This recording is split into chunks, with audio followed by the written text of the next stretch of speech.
Welcome back to Regina So Section 8 Hood channel.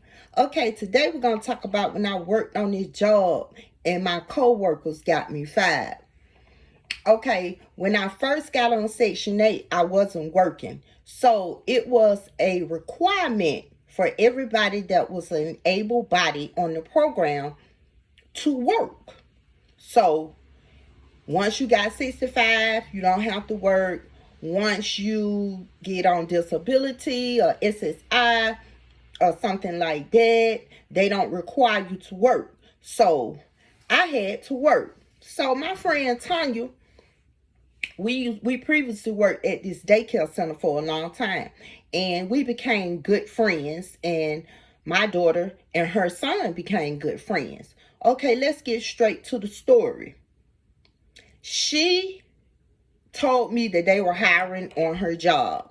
It was this daycare center called Toys Rainbow in Northwest Atlanta, Georgia.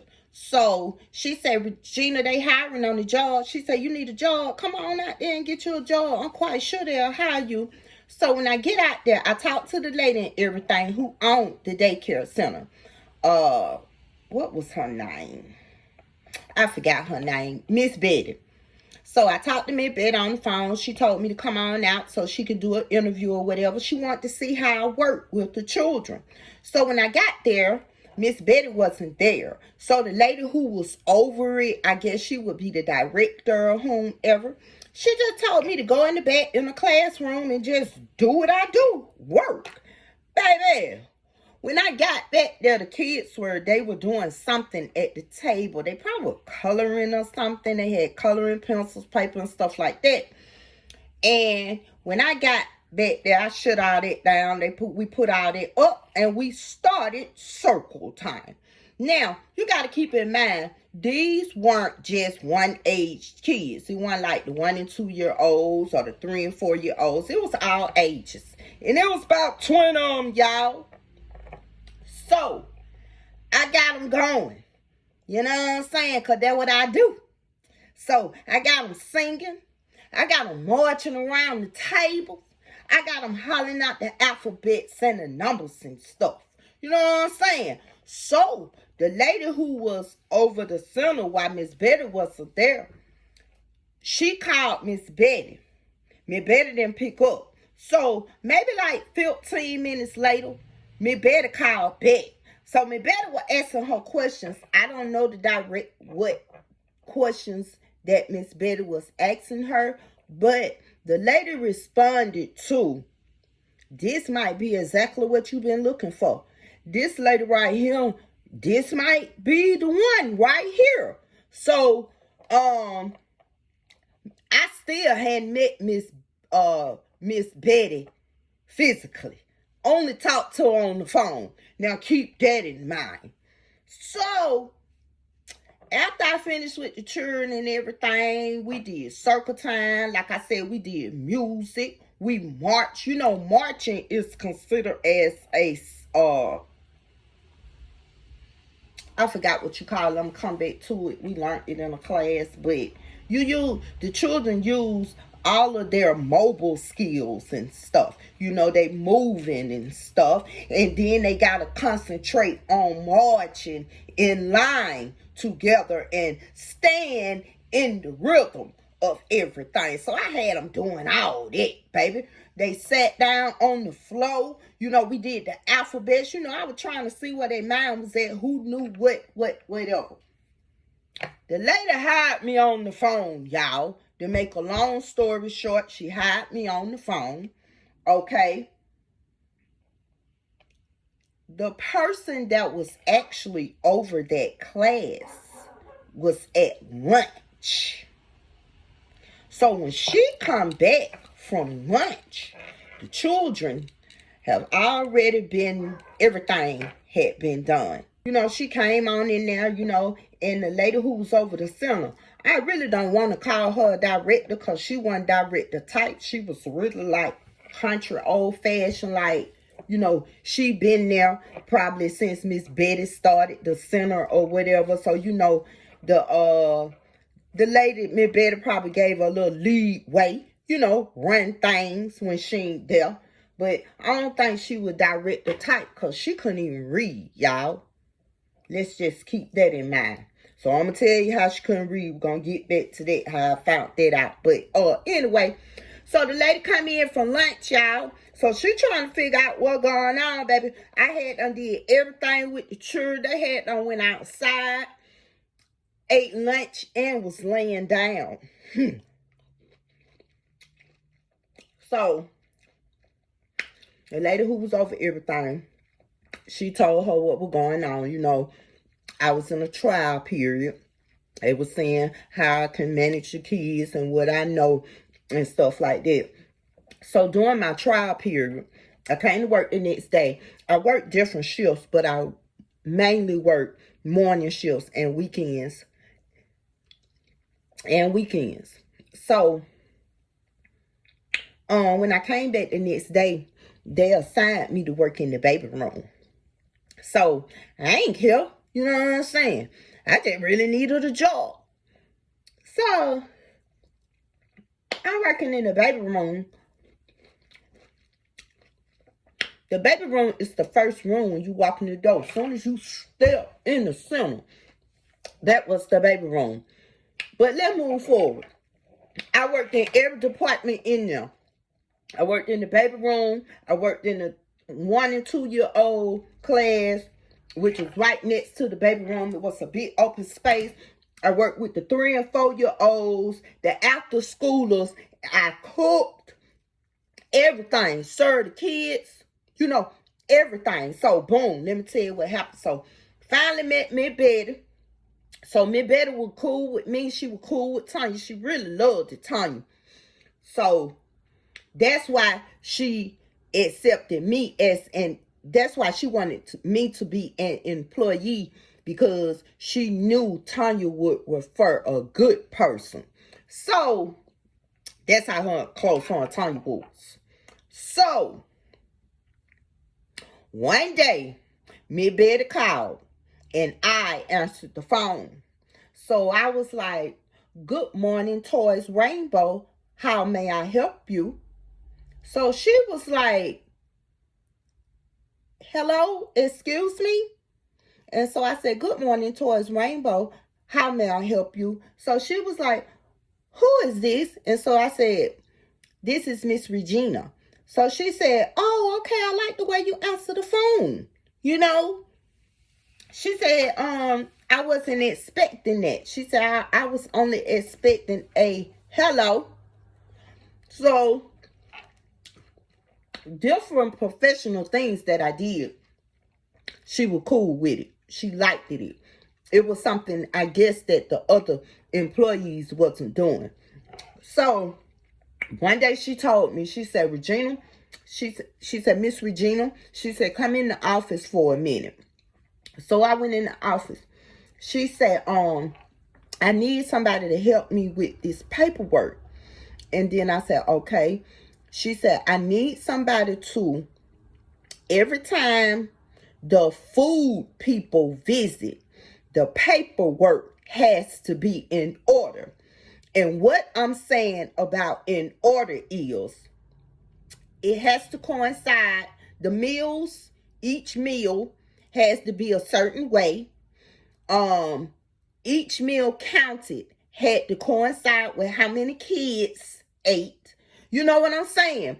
The days of the week, how many meals, how much was served out of each package. Did they drink juice that day, milk that day? What did they have for snack? It's for each individual child, because what a group of children might eat, one child might be allergic to. So you'll have to, replace those foods with something else that the child is not allergic to. So that had to go in the paperwork as well.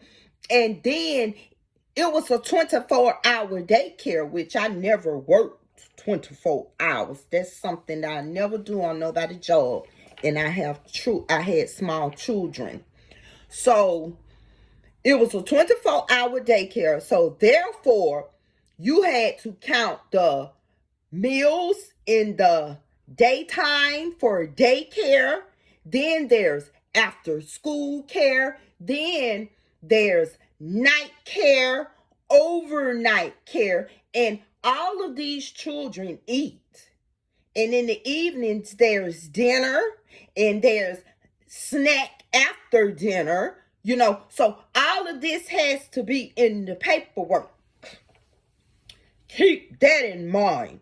So even on the weekends, I used to work on the weekends. I prefer working on the weekends early in the morning. So that's the shift that I got. Because them children, they still be at home sleep early in the morning. But I did have older children, like teenagers, 16, 15, 13, 12, like that. So, I'll be at home by the time they be getting up, 11, 12 o'clock, I'm already back home. You see what I'm saying? So I did like that as a weekend job. So when she called me in there that day and asked me to do that, I did that. So I had been there maybe 6 months after I helped her with the paperwork, and then it was time for the paperwork to be done again. But this particular time when I did the paperwork, she wasn't there. So she called me on the phone. Listen, y'all, the first time she was there, because she had to teach me everything that needed to be done. And we did it together. So I knew how it went. I'm not dumb, stupid, or slow. And I damn sure ain't remedial. If you tell, it don't take me but 1 or 2 times to catch on. So this particular time she wasn't there, but she called me on the phone and we walked through it. So I knew I didn't mess up. You feel what I'm saying? I had all that shit in order, and it was in milk crates because they used to receive milk, and sometimes the people didn't come back and get the crates, and then they were bringing more and more crates, on a weekly basis. So she used the milk crates when she no longer had room in the file cabinets. Back then it was file cabinet. All that computer was going on, but not really. So I did it with her over the phone. She kept telling me to repeat everything. Man, we went over that shit about 5, 6 times. Till she said, yeah, you got it. So she told me where to put the crate with all the information in it. So I put the crate exactly where she told me to put the crate. She told me to lock the door when I got out. She said because she wasn't coming until the after school shift. And I worked on the day shift this particular day. So I was like, okay, so that means nobody goes in the office but people of authority that have keys. I didn't have a key, but I locked the door behind me. You know how you had that lock in? Just pull it up. Yeah, I locked the door behind me. And the only other person other than Miss Betty that had a key was that lady who was over the center when Miss Betty went down.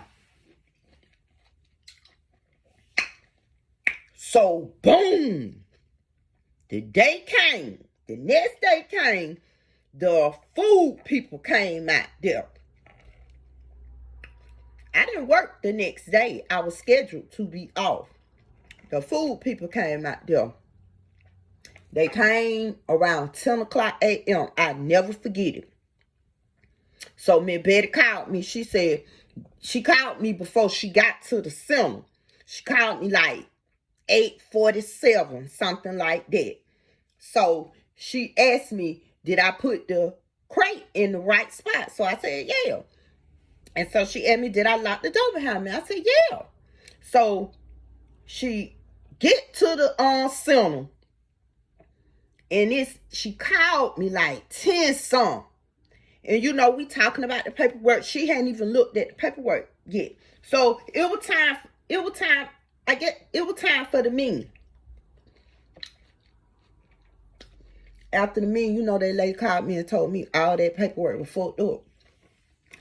She asked me, what happened to the paperwork? That lady asked me, had I been drinking?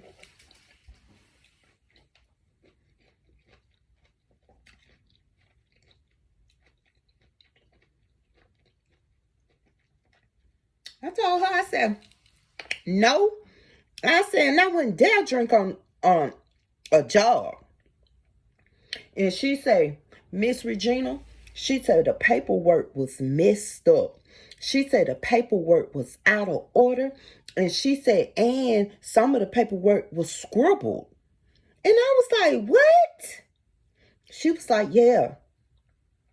She would say, it was messed up. I said, it's no way possible that I did that. I said, somebody did that. I said, and somebody did that deliberately. She said, I wouldn't call you and tell you this if the paperwork was correct.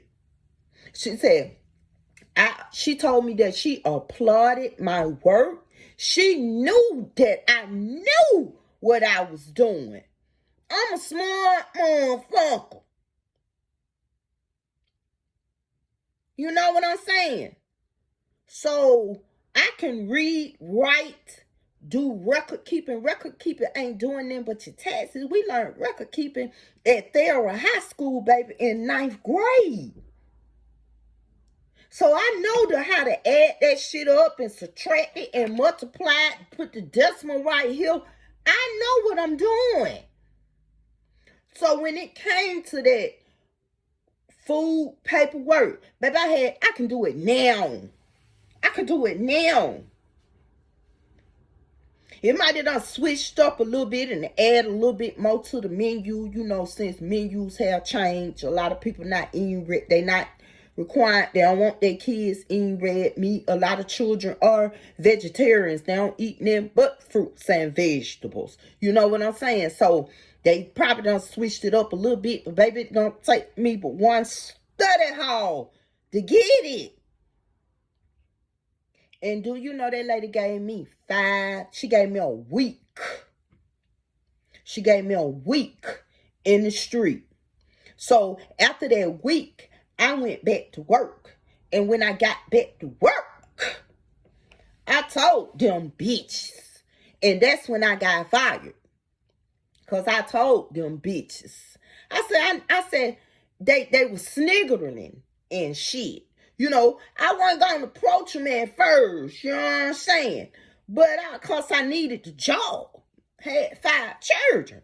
So I wasn't going to say too much to him like that at first. But no motherfucker was sniggering. And every time I turned around, I seen a bitch looking in my face like they had just got through talking about me. So I wait till all them hoes gathered up in that front like they finna go to lunch and shit, and I told them hoes. See, cause when it comes to me, I'm not gonna hold back. That be a lot of y'all problem. Y'all be on these jobs, motherfuckers be doing fucked up shit. Y'all don't be saying that cause y'all don't want to lose y'all job. You know what I'm saying? It's a million of them motherfuckers out here in the same field that your ass in. And just know, you worked 3 motherfucking weeks before you got that paycheck, so you know you got a paycheck in the hole. I ain't taking it on nobody job. It could be the president. It could be the governor, the mayor. Baby, I'm going to tell you how I feel. And if you are on the right page with me, then cool. But if not, I ain't going to do nothing but say what I got to say and keep it moving. And that's what I did, them hoes. I told them hoes, I said, I know one of y'all went in there and switched up that paperwork. I told them hoes, I ain't done for a long shot. You know what I'm saying? I can understand you all haven't been around people that are smart and know exactly what they are doing, that are talented in the field that we all are in. I know you ain't been around that in a while, but you ain't have to do me like that and y'all motherfuckers know I got 5 children. So I'm coming here for a check. Just like you here for a check. Yeah, I love the children. But at that time, I needed a job. I had to keep a roof over my head. You feel what I'm saying? So, and the one who did it is the one who I'm telling y'all about how I found out she couldn't read. Bitch. She was the one who I was telling you about over the center when Miss Betty wasn't there. So she'll slide around in some flip-flops. Like they weren't used to me and Tanya. See, Tanya used to be short going to work. Tanya was a short motherfucker. Tanya used to be short. Like, she had on her boots with her jean outfit. You know, she had on nice clothes that I never wear to work. Unless we in a motherfucking meeting or, you know, we out to eat. You know, we doing our co-worker thing. You know, something like that at a co-worker party, Christmas, you know, shit like that. But Tanya was a short motherfucker. So Tanya dressed. Me, myself, I dressed to the job that I worked. So I wore khaki pants and khaki shorts and khaki skirts and, you know, stuff of that matter, khaki dresses. You know, I wore like button downs with khaki pants and, you know, black pants. You know, I put on clothes for the job that I work. Child care. You know, sometimes I might put on a Mickey Mouse t-shirt or some kind of cartoon character that we might be talking about that day. You know what I'm saying? Cause that's how you doing. Them hoes weren't used to it. So they got mad at me because Miss Betty asked me to do that paperwork. That's all it was. That's all it was. You know, I wasn't even getting no extra money for it. You feel what I'm saying? I was just keeping me a job. But if I was to go somewhere now and I was an able body to continue to do child care and they asked me to do that paperwork, baby, they're going to be paying me what I rightfully deserve. Because this paperwork has to go to the government. The government are the people who providing the monies for the children to eat. So this bitch went in there and fucked up the paperwork, her and Papa another hoe. But let me tell you how I found out the hoe couldn't read.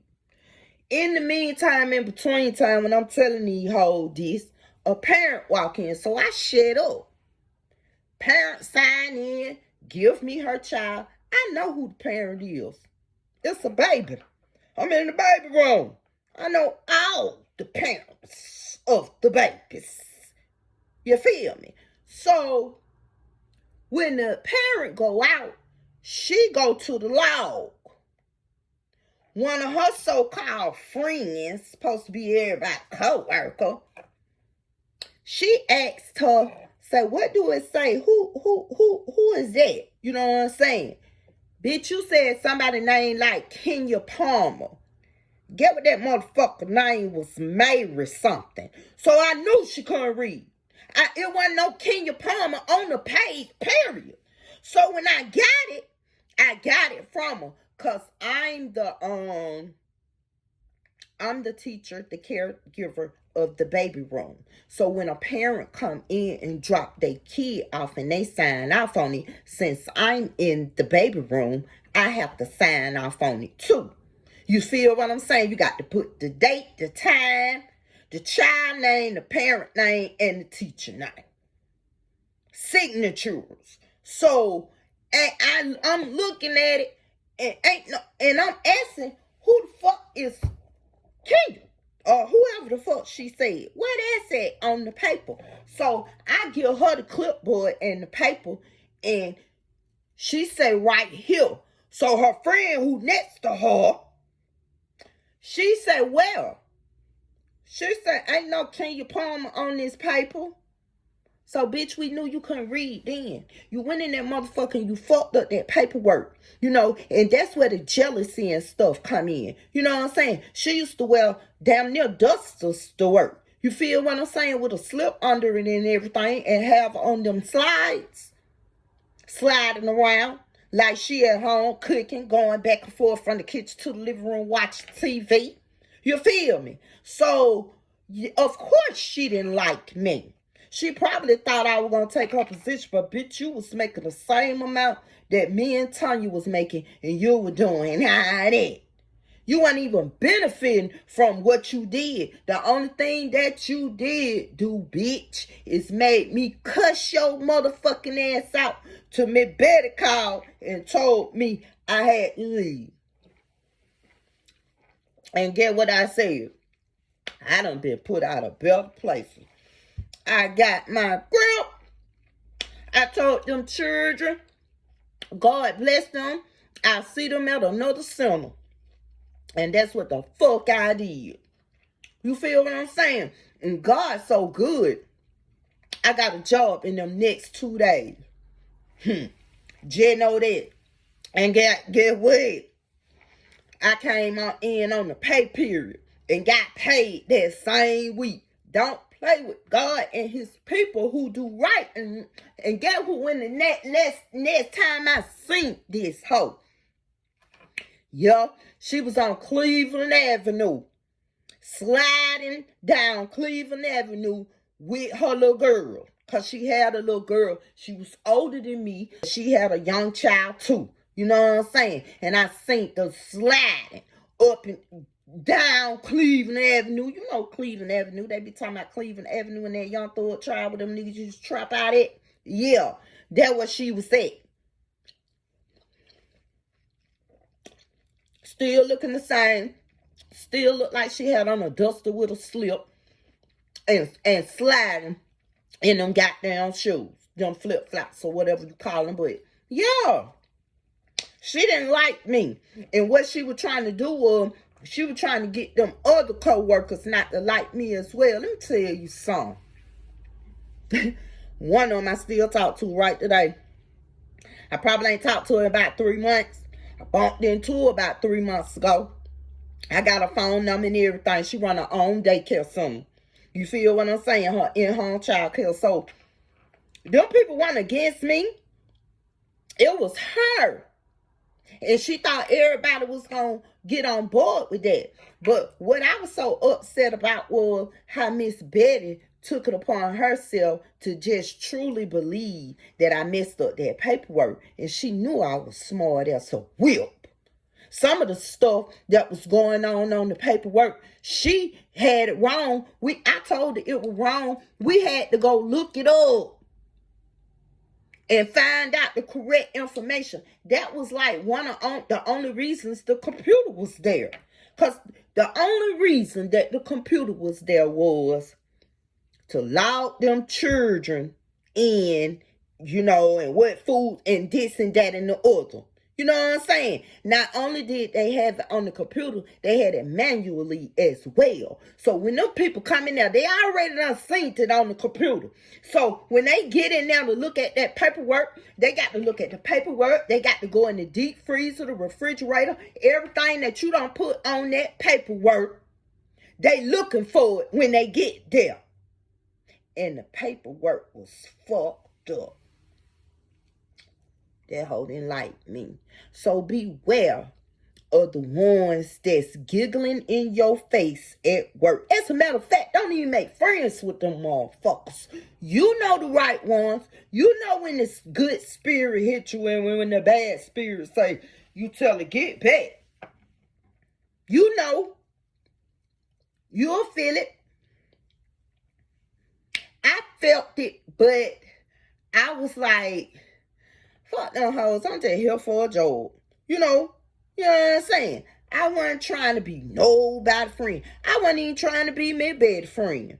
You know what I'm saying? And just for FYI, after about 6 to 8 months, Miss Betty no longer had the center. She probably had to sell it because they building up in that area. If you go back on one of my videos when I first started, I'll tell you about that area. But, baby, no longer. And then she had one in her house. No longer in her house. And I'm not saying, you know, smiling because it no longer exists. I'm smiling because why would you trust a person that can't fucking read versus a motherfucker that can?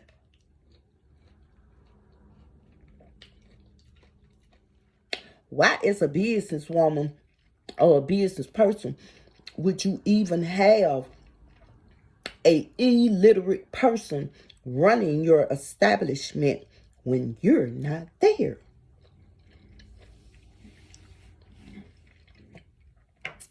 And then she called me up one day and say her daughter was opening up a center called La Moms or It was some word spelled backwards, whatever. And she asked me, did I want to work at the center? You know what I told her? Thank you, but no thank you. I already have my own center and home child care going on. I appreciate you. I didn't have the child care going on. I was actually working for somebody else. But I spoke it into existence. I had a whole in-home child care with over 20 children at a time sometimes. So, yeah. But, yeah, watch out for them. Because they ain't hitting on two nickels rubbed together. And it's somebody at your job now hate you. It's somebody at your job now hate when you show up. It's somebody at your job now be glad when you sick and you calling off, or when you got POT time and all that shit. You know, it's somebody at your job now when you come in that motherfucker sharp as a motherfucker, smelling good, looking good.